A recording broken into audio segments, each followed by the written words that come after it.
السلام علیکم ورحمۃ اللہ وبرکاتہ۔ الحمد للہ نحمده ونستعینه ونستغفره ونعوذ باللہ من شرور انفسنا ومن سیئات اعمالنا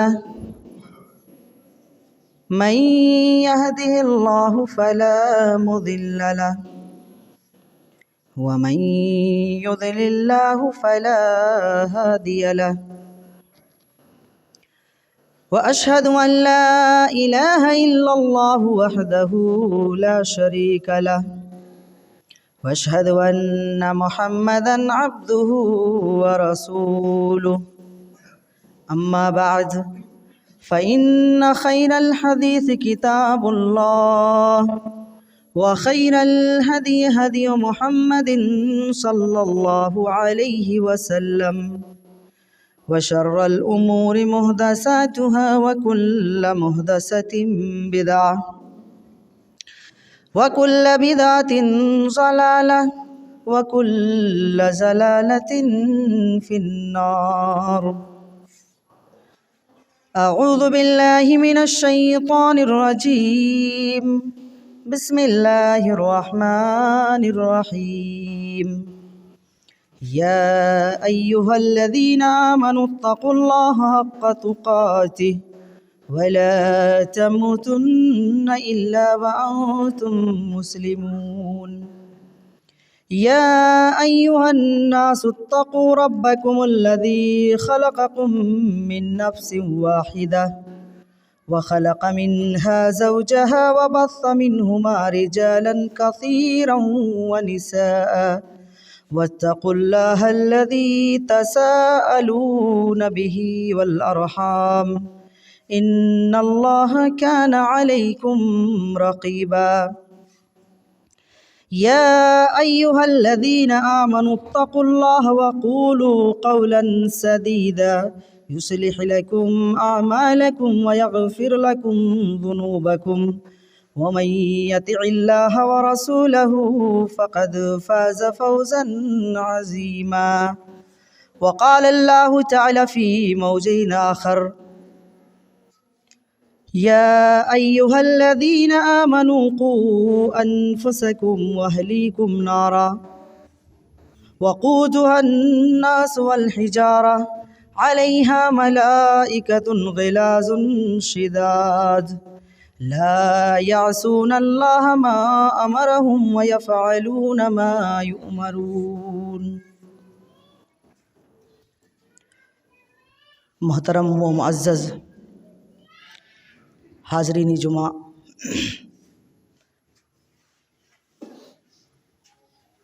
بزرگان دین، نوجوان ساتھیوں، سب سے پہلے ہم اللہ رب العالمین کی تعریف و توصیف بیان کرتے ہیں جس نے ہمیں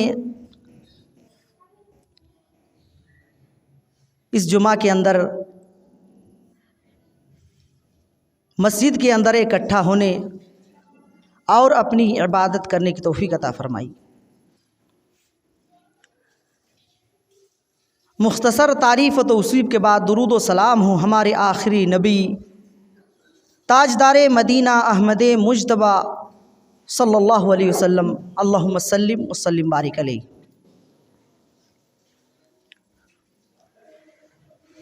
آج کے اس خطبہ جمعہ کے اندر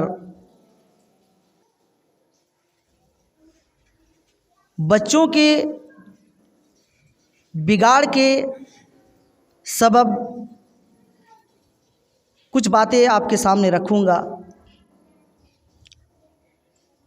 اور اس کے اندر یہ بیان کرنے کی کوشش کروں گا کہ آج ہمارے بچے بگڑ رہے ہیں، نہ انہیں اپنے سے بڑوں سے کس طرح بات کی جاتی ہے ان کو معلوم نہیں، بڑوں کا کیسے ادب و احترام کیا جاتا ہے، اور ہمارے بچے کن چیزوں کی وجہ سے بگڑ رہے ہیں، ان چیزوں کو بیان کروں گا۔ اللہ رب العزت نے اس دنیا کے اندر بے شمار نعمتیں، نوازشیں، رحمتیں نازل کی ہیں۔ انسان کی جتنی ضروریات کی چیزیں ہو سکتی ہے، تمام چیزوں کو اللہ رب العالمین نے انسانوں کے لیے مہیا کر دیا، پیدا کر دیا ہے۔ ان تمام نعمتوں میں سے ایک بہت بڑی نعمت اولاد کی بھی نعمت ہے، اور اس کی قدر، اس کی اہمیت وہی شخص جان سکتا ہے جس کو اللہ رب العالمین نے اس دنیا کے اندر اولاد جیسی نعمت سے محروم رکھا ہے۔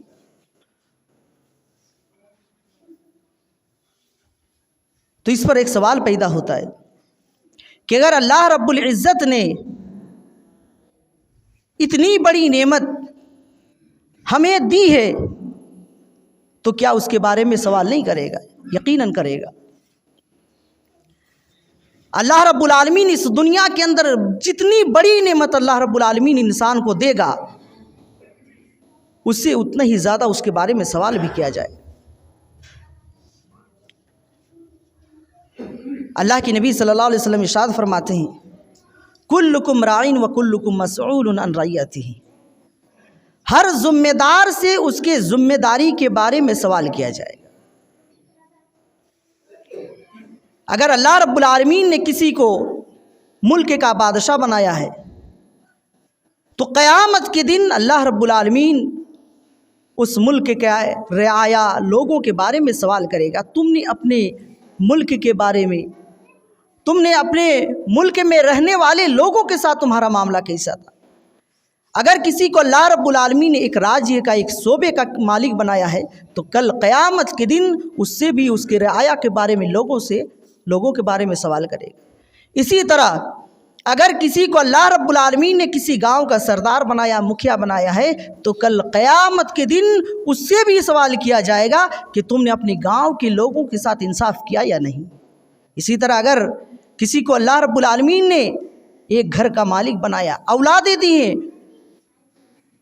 گھر کا مکھیا بنایا ہے تو کل قیامت کے دن اس مکھیا کو، گھر کے مالک کو، اس کے باپ کو بھی سوال کیا جائے گا کہ میں نے تجھے دنیا کے اندر اتنی بہترین نعمت دی تھی، اس کے ساتھ کیا کیا؟ تو اگر اللہ اولاد جیسی ہمارے پاس نعمت ہے تو اس کی قدر کریں، اور اس کے قدر کرنے کا مطلب یہ ہے کہ اگر ہم اللہ کی عبادت کر رہے ہیں تو اپنی اولاد کو بھی اللہ کی عبادت کرنے کے لیے کہیں۔ اگر ہم نماز پڑھ رہے ہیں تو اپنی اولاد کو بھی نماز کا حکم دیں، ورنہ کل قیامت کے دن اللہ کے سامنے کھڑے ہو کر ان سوالوں کا جواب دینا۔ اللہ تعالیٰ قرآن مجید کے اندر ارشاد فرماتا ہے، یا ایھا الذین آمنوا قوا انفسکم واہلیکم نارا وقودها الناس والحجارہ علیہا ملائکۃ غلاظ شداد لا یعصون اللہ ما امرہم ویفعلون ما یؤمرون۔ اللہ تعالیٰ اس آیت کے اندر کہتا ہے، یا ایھا الذین آمنوا، اے وہ لوگو جو ایمان لائے ہو، اے وہ لوگو جو اللہ پر بھروسہ کرتے ہو، مومنوں سے کہتا ہے، مسلمانوں سے کہہ رہا ہے، قوا انفسکم، اپنے آپ کو بچاؤ۔ کس سے بچانا ہے؟ جہنم سے اپنے آپ کو بچانا ہے۔ سب سے پہلے تم اپنے آپ کو نماز کے لیے تیار کرو، تم اپنے آپ کو پہلے دین کے اندر ڈھل جاؤ، سب سے پہلے اللہ کی عبادت تم کرو۔ اگر تم نے فجر کی نماز پڑھ لی، گھر کے اندر جاؤ، اسی گھر کے اندر تمہارا پیارا وہ لاڈلا بیٹا بھی سویا ہوا ہے جس کو تم جگانے سے ڈرتے ہو۔ آج ہم سوچتے ہیں یہ ہمارا جوان بیٹا، اگر میں نے اس کو نماز پڑھنے کا حکم دے دیا تو یہ ناراض ہو جائے گا، یہ ہمیں کما کر کھلانا چھوڑ دے گا۔ تو اللہ نے سب سے پہلے کیا کہا؟ سب سے پہلے اپنے آپ کو جہنم سے بچاؤ، قوا انفسکم واہلیکم نارا، پھر اس کے بعد اپنے گھر والوں کو آگ سے بچاؤ۔ آج کتنے سارے لوگ ہیں پابندی کے ساتھ 5 وقت کی نماز پڑھتے ہیں، لیکن جب ان کی اولاد کو دیکھا جاتا ہے تو کوئی شرابی ہے، کوئی جوا کھیلنے والا ہے، تمام برے کاموں میں لگے ہوئے ہیں۔ کبھی ہم نے غور و فکر کیا کہ ہم نے تو دنیا کے اندر اپنے آپ کو جہنم سے بچا لیا، ہم نے اللہ کی عبادت کر لی، لیکن اپنی اولاد کے بارے میں نہیں سوچا۔ آج ہمیں فکر ہوتی ہے، کس چیز کی فکر ہوتی ہے؟ کہ میرے تین بچے ہیں، میرے 3 لڑکے ہیں، وہ کس طرح سے کامیاب ہو جائیں۔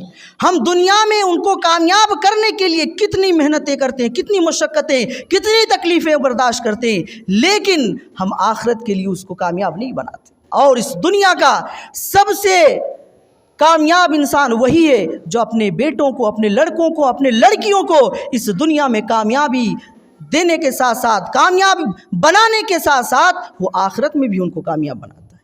وہی سب سے فائدہ مند اور اس دنیا کی چیزوں سے فائدہ اٹھانے والا شخص ہے۔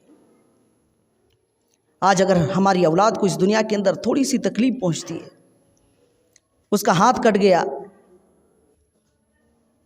آگ میں جل گیا، تو اس لڑکے سے کہیں زیادہ اس کے باپ کو تکلیف ہوتی ہے، اس لڑکے سے زیادہ کہیں اس کے باپ کو تکلیف ہوتی ہے۔ لیکن اس دن کو یاد کرو، قیامت کے دن اللہ رب العالمین سارے لوگوں کا حساب کر دے گا۔ جنتی لوگ جنت کے اندر رہیں گے، جہنمی لوگ جہنم کے اندر رہیں گے۔ جنتی لوگ جہنم کے نظارے کو دیکھنے کے لیے آئیں گے، چاروں طرف گھوم رہے ہوں گے۔ وہ جنتی لوگ جہنم کے اندر اپنے رشتہ داروں کو بھی دیکھیں گے، اس میں ان کا بیٹا بھی ہو سکتا ہے، اس کی بیٹی بھی ہو سکتی ہے، اس کے گھر والے بھی ہو سکتے ہیں۔ کیا سوال کریں گے؟ قرآن کی آیت ہے، ما سلککم فی سقر۔ جنتی لوگ جہنمیوں سے سوال کریں گے کہ تم لوگ دنیا کے اندر کون سا ایسا گناہ کرتے تھے، کس جرم کی پاداش میں، کس جرم کی وجہ سے آج تم کو جہنم کے اندر ڈال دیا گیا۔ اس جہنم کے اندر ہمارا بیٹا بھی ہو سکتا ہے، ہماری بیٹی بھی ہو سکتی ہے، ہماری بیوی بھی ہو سکتی ہے۔ وہ جواب دیں گے، قالوا نملک من المصلین۔ وہ جواب دیں گے، وہ کہیں گے کہ ہم نمازی نہیں تھے، ہم نماز نہیں پڑھتے تھے۔ تو اگر ہم اپنی اولاد کو اس دنیا کے اندر کامیاب کر رہے ہیں تو آخرت میں بھی کامیاب کریں۔ اگر ہم نے اپنی اولاد کو اس دنیا کے اندر کامیاب نہیں بنایا، اللہ تعالیٰ فرماتا ہے، علیہا ملائکۃ غلاظ شداد لا یعصون اللہ ما امرہم ویفعلون ما یؤمرون۔ اسی آیت کے اندر سب سے پہلے اللہ نے کیا کہا تھا کہ وہ لوگوں جو ایمان لائے ہو، اے مومنو، اللہ پر بھروسہ کرنے والے، سب سے پہلے اپنے آپ کو جہنم سے بچاؤ، پھر اپنے گھر والوں کو، اپنے بیوی بچوں کو جہنم کی آگ سے بچاؤ، کیونکہ جہنم کے اندر انسان اور پتھر ایندھن ہوں گے۔ آج جو دنیا کے اندر آگ جلاتے ہیں، لکڑی سے آگ جلاتے ہیں، کوئلہ سے جلاتے ہیں، گیس سے جلاتے ہیں، لیکن جہنم کے اندر یہ ساری چیزیں نہیں ہوں گی، بلکہ صرف اور صرف انسان اور پتھر ہوں گے۔ اگر ہماری اولاد، ہمارے گھر والے اس جہنم کے اندر چلے گئے، علیہا ملائکۃ غلاظ شداد، اس جہنم کے اندر ایسے مضبوط اور سخت فرشتے موجود ہوں گے جو اللہ رب العالمین کی نافرمانی نہیں کریں گے۔ اللہ رب العالمین انہیں جو حکم دے گا اسی پر عمل کریں گے۔ تو اپنے آپ کو جہنم سے بچانا، پھر اپنی اولاد کو بچانا، اور کیسے بچانا ہے؟ آج جب ہمارے گھروں کے اندر چھوٹا بچہ ہوتا ہے، وہ گالی بک دے، کسی سے جھگڑا کر لے، تو ہم اپنے بچوں کو کہنے کے بجائے ہم دوسرے کے بچوں کو مجرم ٹھہراتے ہیں کہ فلاں کا بچہ ایسا ہے، فلاں کا بچہ ایسا ہے۔ لیکن یاد رکھیں، ایک بچہ اگر وہ اچھے الفاظ سیکھتا ہے، بڑوں کا ادب کرتا ہے تو اس میں والدین کا حصہ ہوتا ہے، اور اگر وہی بچہ بگڑتا ہے تو اس میں بھی والدین کا ہی حصہ ہے۔ اور جب ایک چھوٹا سا بچہ کسی کے گھر میں پیدا ہوتا ہے تو بچہ دنیا کی تمام چیزوں سے اس کا ذہن خالی ہوتا ہے۔ آئیے ایک حدیث سنیے، اللہ کے نبی صلی اللہ علیہ وسلم فرماتے ہیں کل مولود یولد علی الفطرہ فابواہ یہودانہ او ینصرانہ او یمجسانہ، ہر بچہ فطرت اسلام کے اندر پیدا ہوتا ہے۔ جب ایک بچہ پیدا ہوتا ہے اگر اس کو جنگل کے اندر چھوڑ دیا جائے، کہیں ایسے ہی چھوڑ دیا جائے تو وہ مسلمان بنے گا۔ فَأَبَوَاهُ يُهَوِّدَانِهِ أَوْ يُنَصِّرَانِهِ أَوْ يُمَجِّسَانِهِ، لیکن ان کے والدین، ان کے ماں باپ اسے یہودی بناتے ہیں، نصرانی بناتے ہیں، مجوسی بناتے ہیں۔ یہاں پر ایک بات غور کیجیے کہ جب ایک بچہ پیدا ہوتا ہے تو اس کے گھر والے جس طرح ہوتے ہیں وہ بیٹا بھی اس کا اس طرح ہو جاتا ہے۔ جب ایک بچہ پیدا ہوتا ہے اس کا دماغ، اس کا ذہن پورا خالی ہوتا ہے، موبائل کے ریکارڈنگ کی طرح۔ جب آپ اس موبائل کے اندر گانے ریکارڈ کر سکتے ہیں، اس موبائل کے اندر آپ تقریر بھی ریکارڈ کر سکتے ہیں، آپ جو چاہیں ریکارڈ کر سکتے ہیں، اسی طرح ایک بچے کا ذہن بھی ہوتا ہے، اسی طرح ایک بچے کا دماغ ہوتا ہے۔ اس کے گھر والے اگر اسلامی ماحول پیدا کریں گے تو وہ بچہ ادب و اخلاق والا بنے گا، وہ بچہ آگے چل کر عالم دین بنے گا۔ لیکن اسی گھر کا ماحول اگر خراب ہے، گالیاں بکتے ہیں، جوا کھیلتے ہیں، شراب پیتے ہیں، تمام دنیا کی خرابیاں اگر اس میں موجود ہوں تو وہ لڑکا آگے چل کر وہ ساری چیزیں سیکھ لے گا۔ تو یہ آپ کے ہاتھ میں کہ آپ اپنے بچے کو اچھا بنائیں گے یا برا بنائیں گے۔ آج اگر ہمارے معاشرے کے بچوں کی زندگی پر، ہمارے معاشرے کے بچوں کی اخلاق و کردار پر نظر دوڑائیے تو نعوذ باللہ، نہ ہمارے گاؤں اور معاشرے کے بچوں کو بڑوں کا ادب کرنا آتا ہے، نہ انہیں اسلام کی باتیں معلوم ہیں، دن رات برائیوں میں لگے ہیں۔ اس کے ذمہ دار کون ہیں؟ ہم ہیں ذمہ دار۔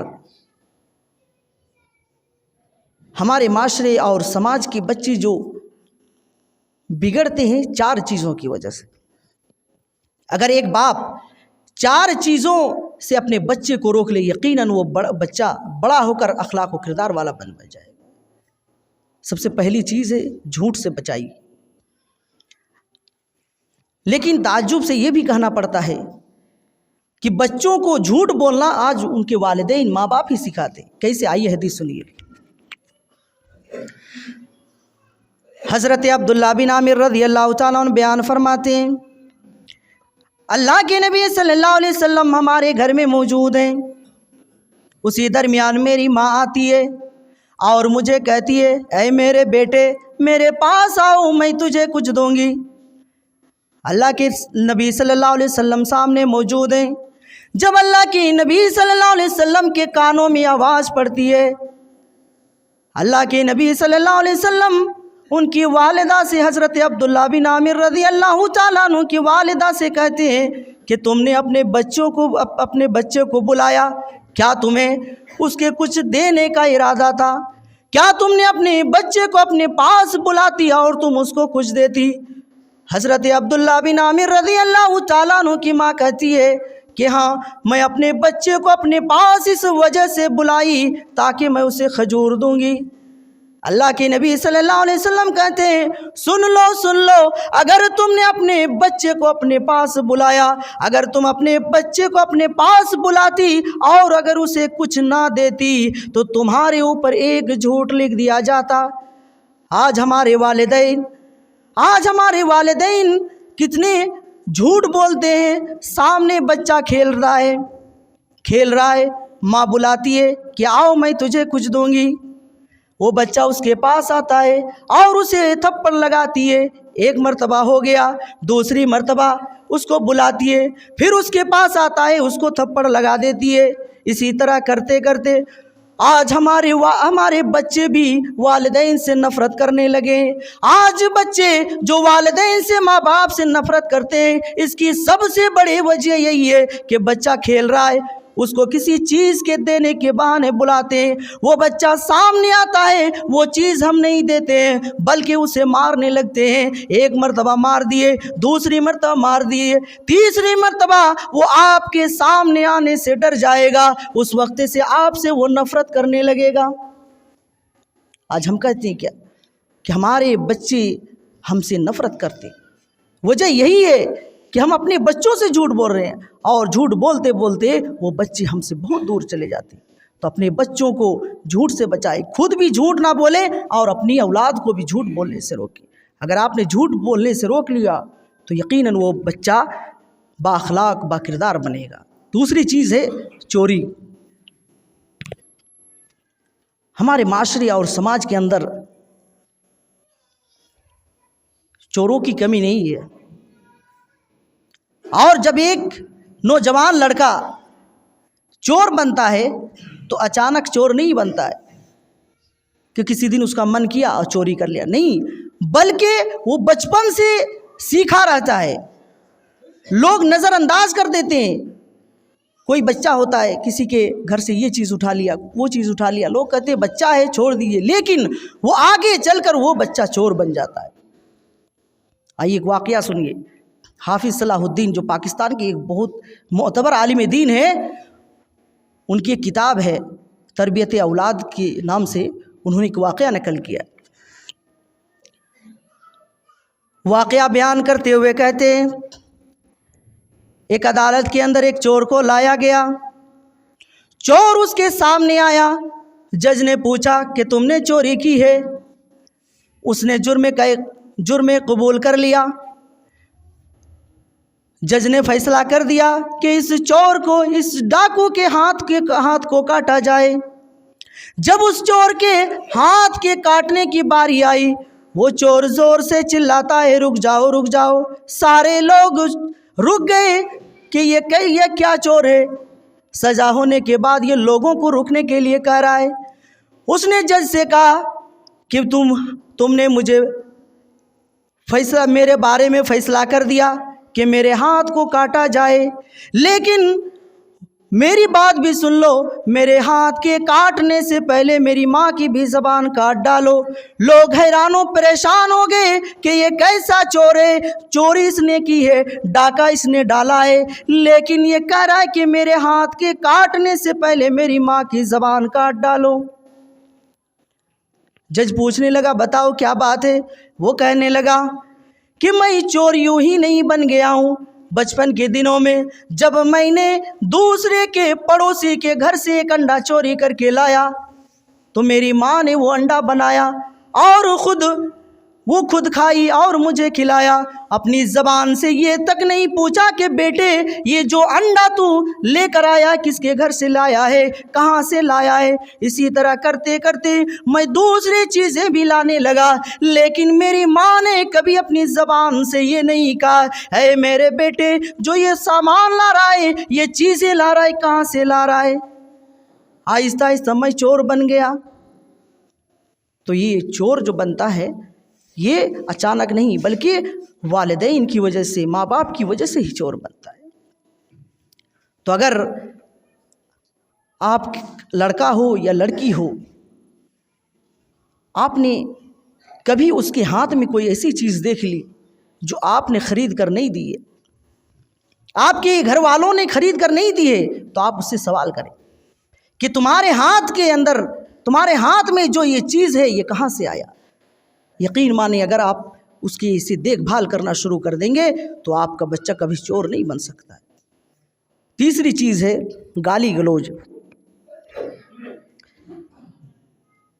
لیکن ہمارے معاشرے اور سماج کے اندر حیرانی پریشانی والی بات یہ ہے کہ بچوں سے کہیں زیادہ عمر دراز لوگ، نوجوان گالی بکتے ہیں، اور جب چار لوگ ایک جگہ کھڑے ہو جائیں تو ان کو گالی کے بغیر وہ لوگ بات ہی نہیں کرتے۔ تو یہ بچے کہاں سے سیکھتے ہیں؟ ہم سے ہی سیکھتے ہیں۔